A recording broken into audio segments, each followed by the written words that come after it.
ಹಾಗೆಯೇ ಈಗ ವಿಶೇಷವಾಗಿ 2 ರಾಜ್ಯಗಳ ಫಲಿತಾಂಶ ವಿಚಾರಕ್ಕೆ ಬರೋಣ. ಭಾರತದ ಮುಕುಟಮಣಿ ಧರಿಸಿದ ನ್ಯಾಷನಲ್ ಕಾನ್ಫರೆನ್ಸ್, ಒಮರ್ ಅಬ್ದುಲ್ಲಾ ಮತ್ತೊಮ್ಮೆ ಮುಖ್ಯಮಂತ್ರಿ. ಹರಿಯಾಣದಲ್ಲಿ ಹ್ಯಾಟ್ರಿಕ್, ಸಿಎಂ ಯಾರು, ಹೊಸ ಲೆಕ್ಕಾಚಾರ ಹಾಕುತ್ತಾ ಮೋದಿ ಟೀಮ್. ಇದುವೇ ಚದುರಂಗದ ಸ್ಟೋರಿ. ಜಂಗಿ ಕುಸ್ತಿ.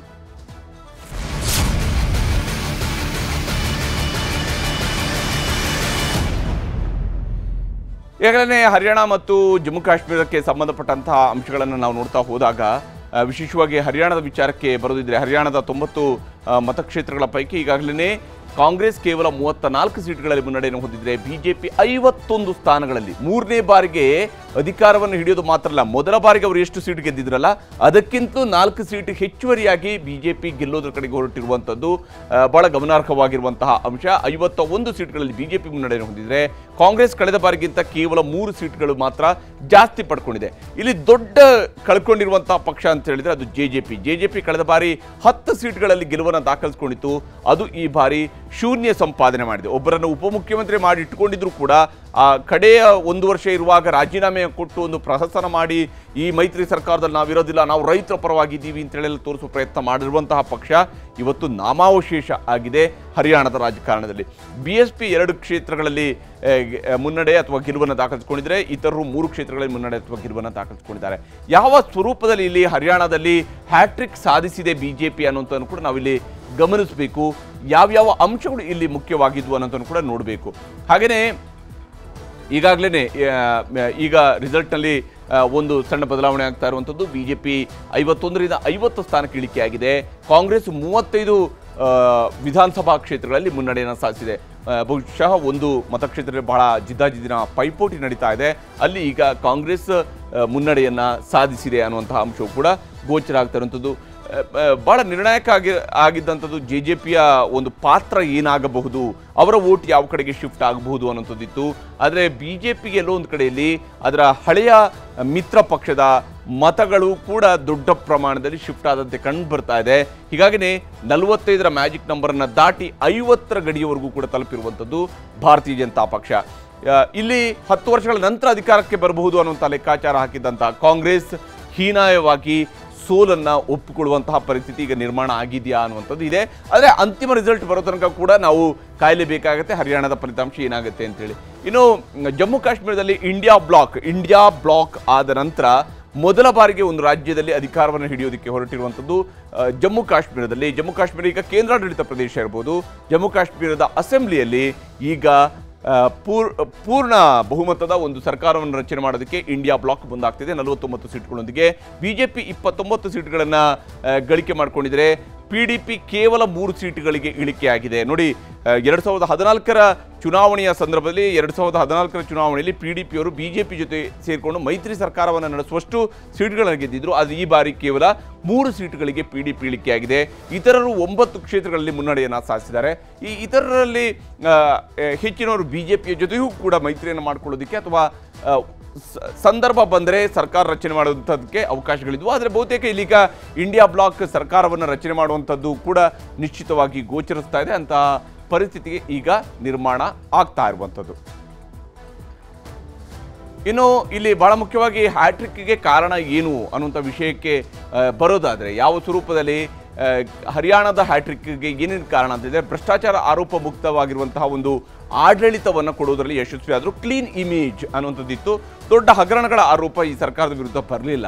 ಚುನಾವಣೆ ಹೊತ್ತಿನಲ್ಲಿ OBC ನಾಯಕ ಸೈನಿಗೆ CM ಪಟ್ಟವನ್ನು ಕಟ್ಟಿದ್ರು. ಕಳೆದ ಮಾರ್ಚ್ ತಿಂಗಳಿನಲ್ಲೇ ಒಂದು ಮುಖ್ಯಮಂತ್ರಿ ಬದಲಾವಣೆಯನ್ನು ಮಾಡುವುದರ ಮೂಲಕವಾಗಿ ಚುನಾವಣೆಗೆ 6 ತಿಂಗಳಿದ್ದಾಗಲೂ ಕೂಡ ನಾವು ಮುಖ್ಯಮಂತ್ರಿ ಬದಲಿಸ್ತೀವಿ ಮತ್ತು ಆ ಮೂಲಕ ಗೆಲ್ತೀವಿ ಅನ್ನುವಂಥ ವಿಶ್ವಾಸವನ್ನು ಒಂದು ಪಕ್ಷ ಹೊಂದಿದ್ರೆ ಅದು ಬಿಜೆಪಿ ಮಾತ್ರ ಹೊಂದಿರೋದಕ್ಕೆ ಸಾಧ್ಯ ಅಂತೇಳಿ. ಜಾಟ್, ದಲಿತ, ಮುಸ್ಲಿಂ, OBC ಮತಗಳ ಕ್ರೋಢೀಕರಣದಲ್ಲೂ ಕೂಡ ಯಶಸ್ವಿಯಾಗಿರುವಂಥದ್ದು ಕಂಡುಬರ್ತಾ ಇದೆ. ಕೃಷಿ ಕಾಯ್ದೆ, ರೈತರ ಹೋರಾಟಗಳು ಇದ್ಯಾವುದೂ ಕೂಡ ಪರಿಣಾಮ ಬೀರಿಲ್ಲ ಅಂತೇಳಿ ಫಲಿತಾಂಶ ಹೇಳ್ತಾ ಇದೆ. ಹಾಗಿದ್ರಲ್ಲಿ ಪರಿಣಾಮವೇ ಬೀರಿಲ್ಲ ಅಂತ ಹೇಳೋಕ್ಕಾಗಲ್ಲ, ಪರಿಣಾಮ ದೊಡ್ಡ ಮಟ್ಟದಲ್ಲಂತೂ ಬೀರಿಲ್ಲ ಅನ್ನೋದನ್ನು ತೋರಿಸ್ತಾ ಇದೆ. ಜಾಟ್ ಕುಸ್ತಿಪಟುಗಳ ಮೇಲಿನ ಶೋಷಣೆ ಆಗಿದೆ, ಲೈಂಗಿಕ ದೌರ್ಜನ್ಯ ಆಗಿದೆ, ಈ ರೀತಿಯಂಥ ಪ್ರಚಾರಗಳು ಇವು ಕೂಡ ದೊಡ್ಡದಾದಂತಹ ಒಂದು ಪ್ರಭಾವವನ್ನು ಚುನಾವಣೆ ಮೇಲೆ ಬೀರಿದಂಗೆ ಕಾಣ್ತಾ ಇಲ್ಲ. ಹಾಲಿ ಶಾಸಕರು ಹೊಸ ಮುಖಗಳಿಗೆ ಮನ್ನಣೆ ಕೊಟ್ಟಿರುವಂಥದ್ದು ಕೂಡ ಬಿಜೆಪಿಯ ಸಕ್ಸಸ್ ಸೂತ್ರದ ಬಹಳ ಮುಖ್ಯವಾಗಿರುವಂಥ ಅಂಶ. ಕಾಂಗ್ರೆಸ್ನ ಆಂತರಿಕ ಕಚ್ಚಾಟವೂ ಕೂಡ ಬಿಜೆಪಿಗೆ ದೊಡ್ಡ ಮಟ್ಟಿಗೆ ಲಾಭ ಆಯಿತು. ಕಾಂಗ್ರೆಸ್ ತನ್ನ ಕೈಗೆ ಬಂದಿರುವಂತಹ ಮೃಷ್ಟಾನ್ನ ಭೋಜನದಂಗೆ ತನ್ನ ತಟ್ಟೆಯಲ್ಲಿ ಬಂದಿದ್ದಂತಹ ಗೆಲುವನ್ನು ದೂರ ತಳ್ಳುವಂತಹ ಸ್ವರೂಪದಲ್ಲಿ ತನ್ನ ಕಚ್ಚಾಟದಿಂದಾಗಿ ಕಳೆದು ಹೋಗಿತ್ತು ಅಂತೇಳಿ ಕಾಂಗ್ರೆಸ್ನ ಕೈತಪ್ಪೋದಕ್ಕೆ ಏನೇನು ಕಾರಣಗಳು ಅನ್ನೋದನ್ನು ನಾವು ನೋಡ್ತಾ ಹೋದಿದ್ರೆ ಬಹಳ ಮುಖ್ಯವಾಗಿ ಸಿಎಂ ಅಭ್ಯರ್ಥಿ ಘೋಷಣೆ ಮಾಡದೇನೆ ದ್ವಂದ್ವ ನಿಲುವನ್ನು ತಾಳಿರುವಂತಹದ್ದು ಕೂಡ ಇಲ್ಲಿ ಬಹಳ ಮುಖ್ಯವಾಗಿರುವಂತಹ ಅಂಶ. ಹಾಗೆ ಇನ್ನೊಂದು ಭೂಪೇಂದ್ರ ಸಿಂಗ್ ಹೂಡಾ ಮೇಲೆ ಅತಿಯಾದಂತಹ ಅವಲಂಬನೆಯೂ ಕೂಡ ಇತ್ತು. ಅವರ ನಾಯಕತ್ವದಲ್ಲೇ ನಾವು ಗೆದ್ದು ಬಿಡ್ತೀವಿ ಅನ್ನುವಂತಹ ಅಚಲ ವಿಶ್ವಾಸವನ್ನು ಕಾಂಗ್ರೆಸ್ನವರು ಹೊಂದಿದ್ರು. ಜಾಟ್, ದಲಿತ, ಮುಸ್ಲಿಂ ಮತಗಳ ಮೇಲಿನ ಅವಲಂಬನೆಯೂ ಕೂಡ ಅಧಿಕವಾಗಿತ್ತು. ಇದರಿಂದಾಗಿ ಸೀಟ್ ಹಂಚಿಕೆ ಸಂದರ್ಭದಲ್ಲಿ ಬಹಳಷ್ಟು ಪ್ರಾಬ್ಲಮನ್ನು ಕೂಡ ಕಾಂಗ್ರೆಸ್ ಮಾಡಿಕೊಂಡಿತ್ತು.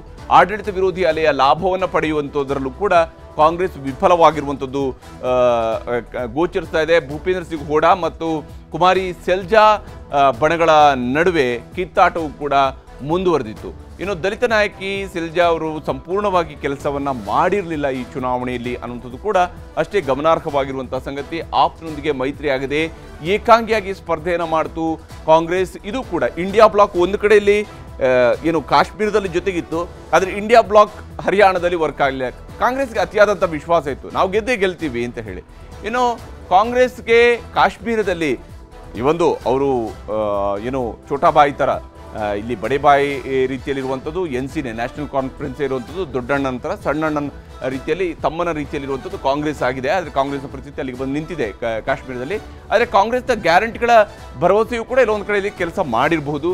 ಮಹಿಳಾ ಉದ್ಯಮಿಗಳಿಗೆ 5 ಲಕ್ಷ ರೂಪಾಯಿಯ ಬಡ್ಡಿ ರಹಿತ ಸಾಲವನ್ನು ಘೋಷಣೆ ಮಾಡಿದರು. ಪ್ರತಿ ಕುಟುಂಬಕ್ಕೆ 25 ಲಕ್ಷ ರೂಪಾಯಿಯ ಆರೋಗ್ಯ ವಿಮೆಯನ್ನು ಘೋಷಣೆ ಮಾಡಿದರು. ಹಿರಿಯ ಮಹಿಳೆಯರಿಗೆ ಮಾಸಿಕ 3,000 ರೂಪಾಯಿಯನ್ನು ನೆರವು ಘೋಷಣೆಯನ್ನು ಮಾಡಿದರು. ಪ್ರತಿ ವ್ಯಕ್ತಿಗೆ 11 kg ಪಡಿತರ ವಿತರಣೆಯನ್ನು ಮಾಡ್ತೀವಿ ಅನ್ನುವಂತಹ ಒಂದು ಘೋಷಣೆಯನ್ನು ಮಾಡಿದರು. ಕಾಶ್ಮೀರಿ ಪಂಡಿತರಿಗೆ ಪುನರ್ವಸತಿ ಸೌಕರ್ಯವನ್ನು ಒದಗಿಸ್ತೀವಿ ಅನ್ನುವಂತಹ ಒಂದು ಭರವಸೆಯನ್ನು ಮಾಡಿದರು. ಆದರೆ BJP ಎಡವಿರುವಂಥದ್ದು ಎಲ್ಲಿ ಅನ್ನೋದನ್ನು ನೋಡ್ತಾ ಹೋದಾಗ BJPಗೆ ಒಂದು ಸೂಟೇಬಲ್ ಪಾರ್ಟ್ನರ್ ಅಲ್ಲಿ ಇರಲಿಲ್ಲ. ಅವ್ರಿಗೆ ಇನ್ಫ್ಯಾಕ್ಟ್ ಯಾರ ಜೊತೆ ಮೈತ್ರಿ ಮಾಡ್ಕೊಳ್ಳೋದಕ್ಕೂ ಕೂಡ ಯಾವುದೇ ಪಕ್ಷವೂ ಕೂಡ BJP ಜೊತೆ ಮೈತ್ರಿಗೆ ಅಲ್ಲಿ ಸಾಧ್ಯ ಇರಲಿಲ್ಲ. BJP ಏಕಾಂಗಿಯಾಗಿ ಸ್ಪರ್ಧೆ ಮಾಡ್ತು ಮತ್ತು BJPಯ ಬಲವೂ ಕೂಡ ಇದ್ದಿದ್ದು ಕೇವಲ ಒಂದು ಸೀಮಿತ ಪ್ರದೇಶಕ್ಕೆ ಮಾತ್ರ. ಕಾಂಗ್ರೆಸ್ನೊಂದಿಗೆ NCಯ ಬೆಂಬಲವೂ ಕೂಡ ಇದ್ದದ್ರಿಂದಾಗಿ ಅದು ಒಂದು ಒಳ್ಳೆಯ ಕಾಂಬಿನೇಷನ್ ಆಗೋದಕ್ಕೆ ಸಾಧ್ಯ ಆಯಿತು. ಆರ್ಟಿಕಲ್ 370 ತೆರವುಗೊಳಿಸಿರುವಂಥ ವಿಚಾರ ಜಮ್ಮು ಭಾಗದಲ್ಲಿ ಕೆಲಸ ಮಾಡಿದೆ, ಕಾಶ್ಮೀರ ಭಾಗದಲ್ಲಿ ವಿರೋಧ ಆಗಿದೆ.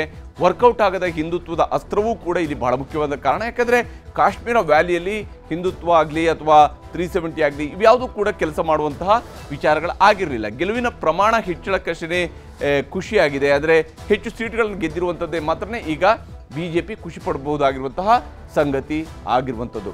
ಇದು ಇವತ್ತಿನ ಚದುರಂಗ. ನಮಸ್ಕಾರ.